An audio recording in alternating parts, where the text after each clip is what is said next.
Christmas. Today we have a really sweet book. This is again by Tomie de Paulo. He wrote the book and he illustrated it. This is called The Clown of God. This is a story that takes place in Italy, and it's about a boy with no mother or father, and he doesn't hear about Jesus at all until the very end of his life. And this is the story of his life. Many, many years ago in Sorrento is a little town in Italy, there lived a small boy named Giovanni who had no mother and no father. He dressed in rags and begged his bread and slept in doorways. But he was happy and he could do something wonderful. He could juggle. Every day he would go to Signor Baptista's fruit stand and sell. Every day he would go to Signor Baptista's fruit and vegetable stall and juggle. People would watch him juggle oranges and apples and eggplants and even zucchini. Crowds would gather to watch, and when Giovanni had finished, they would buy from Signor Baptista. Then Signor Baptista's wife would give Giovanni a bowl of hot soup. It was a very good arrangement.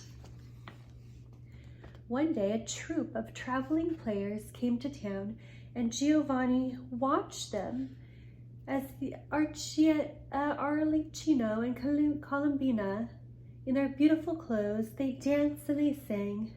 "Oh," Giovanni said to himself, "that is the life for me." So when the play was over, Giovanni went to speak to the maestro.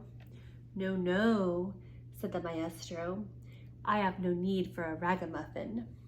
Go and beg your bread someplace else." "But I could be very helpful," pleaded Giovanni. "I could unpack and I could pack up. I could take care of the donkey. And maestro," Giovanni added, "I can juggle." "Not bad," said the maestro, watching. "With a bit more training and practice." "All right, but no money.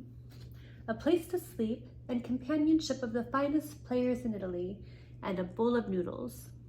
That's all." "Grazie, signor," said Giovanni. "Go get your things. We leave in an hour," said the maestro. So Giovanni said goodbye to Signor and Signora Baptista and became a traveling player. And here he is with the donkey. Not long after, the maestro gave him a costume and Giovanni juggled for the crowds. He would put on a clown face and step out before the curtain. He would step out in front of the curtain before the play, bow and open a colorful bag, roll out a carpet, and begin. He would juggle sticks and plates and balance plates on sticks and twirl them. He would juggle clubs and rings and burning torches. Finally, he would toss up a red ball and an orange ball and a yellow ball and a green and a blue and a violet until it looked like he was juggling the rainbow. "And now for the sun in the heavens," he would cry. Still juggling, he would pick up a shining gold ball and toss it higher and higher and faster, and the crowds would begin to cheer. Giovanni became very famous, and it wasn't long before he said goodbye to the traveling troupe and set out on his own. Up and down Italy he traveled, and although his costume became more and more beautiful, he always kept the face of the clown. Once he juggled for a duke, once for a prince, and it was always the same. First the sticks, then the plates, then the clubs and rings and burning torches, and finally the rainbow of colorful balls. "And now for the sun in the heavens," he would shout, and the golden ball would fly higher and higher, and the crowds would laugh and clap and cheer. One day, between two towns, Giovanni was sitting in the shade of a tree, eating lunch of bread and cheese.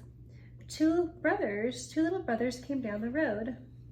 "Will you share your food with us, good clown?" they asked. "For the love of God and for the blessing of Brother Francis." "Sit down, good fellows," Giovanni said. "There is more than enough." As the three men ate, the two little brothers told Giovanni how they went from town to town, begging their food and spreading the joy of God. "Our founder, Brother Francis, says that everything sings with the glory of God. Why, even your juggling," said one of the brothers. "Well, that's good for men like you. I only juggle to make people laugh and applaud," Giovanni said. "It's the same thing," said the brothers. "You give happiness to people. You give happiness to God as well." "If you say so," said Giovanni, laughing. "But for now, off to the next town.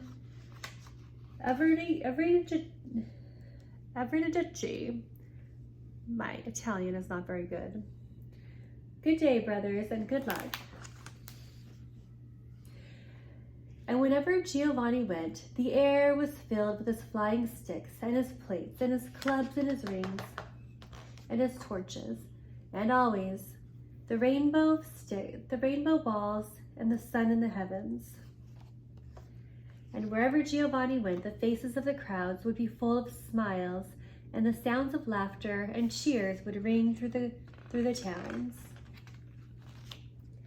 Years passed. Giovanni grew old, and times grew hard. People no longer stopped to watch. "It's only the clown who juggles things. We've all seen him before." Giovanni was sad, but he still juggled until one day he dropped. The sun in the heavens and the rainbow of balls came crashing down, and the crowd stood around him and laughed, but not from joy. Then they did terrible things. They threw vegetables and stone at Giovanni so that he had to run for his life. Beside the stream, Giovanni took off his clown face. He put away his sticks and his plates, his clubs, his rings, his colored balls. He put away his costume, and he gave up juggling forever. What little money was soon gone, and his clothes became rags, and he begged for his bread and slept in doorways as he had done as a child. "It's time to go home," said the old man wearily, and he headed back to Sorrento. It was a cold winter night when he finally arrived. The wind blew hard, and the icy rain was falling. Up ahead loomed a monastery, a church of the little brothers. The windows were darkness. In wet and cold, old Giovanni crept inside and fell into a heap in the corner. Soon he was sound asleep. It was the music. It was the music that woke him up. The church was blazing with candlelight and filled with people singing, "Gloria, Gloria." Giovanni could scarcely believe his eyes. So much beauty. The long procession of brothers, priests, and sisters, and the townspeople, all carrying beautiful gifts, was winding through the church. They placed the beautiful gifts in front of a statue of a lady and her child. "What is this?" Giovanni asked to someone standing near.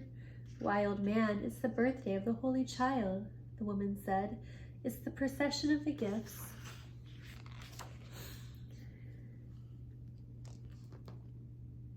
Giovanni watched in amazement until the singing was over. Then the church emptied of all the people and was dark except for the bright candles around the lady and the child. Giovanni moved much closer. The child in the lady's arms seemed so serious, so stern. "Oh, lady," said Giovanni, "I wish I had something to offer too. Your child seems sad, even with all the beautiful gifts."